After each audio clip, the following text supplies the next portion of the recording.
Welcome back to என் சமையல் ledger with Vinod Kumar. இன்னைக்கு நம்ம செய்ய போகிறது இந்த மழை காலத்துக்கு ரொம்ப யூஸ்ஃபுல்லாக இருக்கிற காரசாரமான ஒரு ரசம். விட்டமின் சியும் ஆன்டி ஆக்சிடென்ட்ஸும் அதிகமாக இருக்கிற நெல்லிக்காயில் பண்ணுற ஒரு பியூட்டிஃபுல் ரசம். இதுக்கு என்னென்ன பொருட்கள் தேவைன்றதை நம்ம பார்க்கலாம்.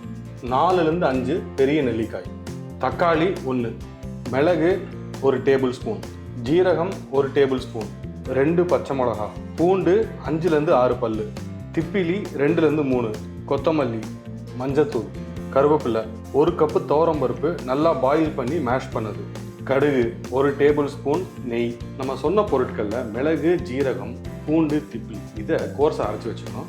அதே மாதிரி நெல்லிக்காயும் பச்சை மிளகாயும் தனியாக கோர்ஸாக அரைச்சி வச்சுக்கணும். ரெண்டையும் சேர்த்து அரைச்சிடாதீங்க, தனித்தனியாக அரைச்சிக்கணும். ஏன்னா முதல்ல சொன்ன பொருட்கள் எல்லாத்தையும் கொதிக்க விடணும். நெல்லிக்காயும் பச்சை மிளகாயும் ரொம்ப கொதிக்க விடக்கூடாது. இப்போ நம்ம அரைச்சி வச்சுக்கலாம். மிளகு, ஜீரகம், பூண்டு, திப்பிலி இதை இப்போ அரைச்சாச்சு. இந்த மாதிரி கோர்ஸாக இருக்கணும்.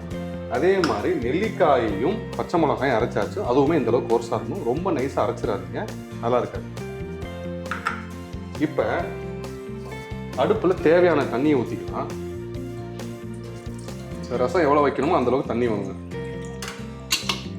சரி, அடுப்பு ஆன் பண்ணிட்டு இந்த தண்ணியில் நம்ம தக்காளி சேர்க்குறோம்.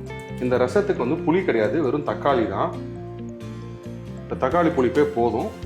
நெல்லிக்காவும் கொஞ்சம் புளிக்கும், இதில் புளி கிடையாது. இதோட இன்னும் கொஞ்சம் மஞ்சத்தூளையும் சேர்த்துக்கிறோம். இந்த தக்காளி நல்லா கொதிச்சு ஜூஸ் வெளியே வரணும், அந்த அளவுக்கு இது கொதிக்கணும். இப்போ தக்காளி நல்லா கொதிச்சாச்சு. இந்த ஸ்டேஜில் நம்ம மிளகு, ஜீரகம், பூண்டு, திப்பிலி இதை அரைச்சி வச்சிருக்கோம் இல்லையா, இதை போட்டுடணும். இது ஒரு 2 to 3 மினிட்ஸ் கொதிச்சா போதும். இதுக்கப்புறம் நம்ம நெல்லிக்காய் ஆட் பண்ண போகிறோம். இது 2 to 3 மினிட்ஸ் கொதிக்கட்டும். இந்த ஸ்டேஜில் இந்த ரசத்துக்கு தேவையான உப்பு ஆட் பண்ணிக்கலாம்.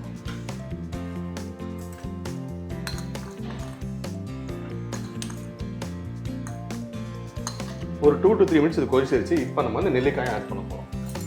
நெல்லிக்காயை ஆட் பண்ணி ரொம்ப நேரம் கொதிக்கூடாது. ஒரு கொதி ஓரத்தில் நுர வந்தோடனே நம்ம ஆஃப் பண்ணிடுவோம். இப்போ இந்த நெல்லிக்காய் ஆட் பண்ணதுக்கப்புறம் நம்ம பருப்பு ஆட் பண்ண போகிறோம். இந்த பருப்பு நல்லா மைய இருக்கணும். குக்கரில் ஒரு 5லேருந்து 6 சவுண்டு கொடுங்க.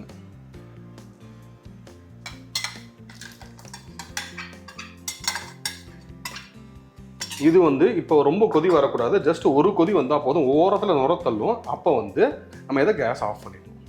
இப்போ இது கொதி வந்துருச்சு. இங்கே இப்போ ஆஃப் பண்ணிடலாம். ஆஃப் பண்ணிவிட்டு இப்போ நம்ம கொத்தமல்லி ஆட் பண்ண போகிறோம். கொத்தமல்லி நல்லா வாஷ் பண்ணிட்டு நறுக்கி வச்சுக்கலாம். இந்த கொத்தமல்லி இங்கே ஆட் பண்ணிக்கலாம்.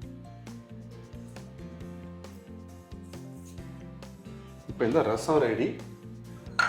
இதுக்கு தேவையான தாளிப்பை ரெடி பண்ணிக்கலாம். ரசம் ரெடி ஆயிடுச்சு. நம்ம இப்போ தாளிப்புக்கு ரெடி பண்ண போகிறோம். இந்த தாளிப்புக்கு நெய் தான் யூஸ் பண்ணணும். எண்ணெய் யூஸ் பண்ணால் நல்லா இருக்காது. நெய் சூடானதுக்கப்புறம் கடுகு பொரிய ஆரம்பிச்சதுக்கப்புறம் கொஞ்சம் கருவேப்பிலை. இப்போ நம்ம ரசத்தில் கொட்டிடலாம்.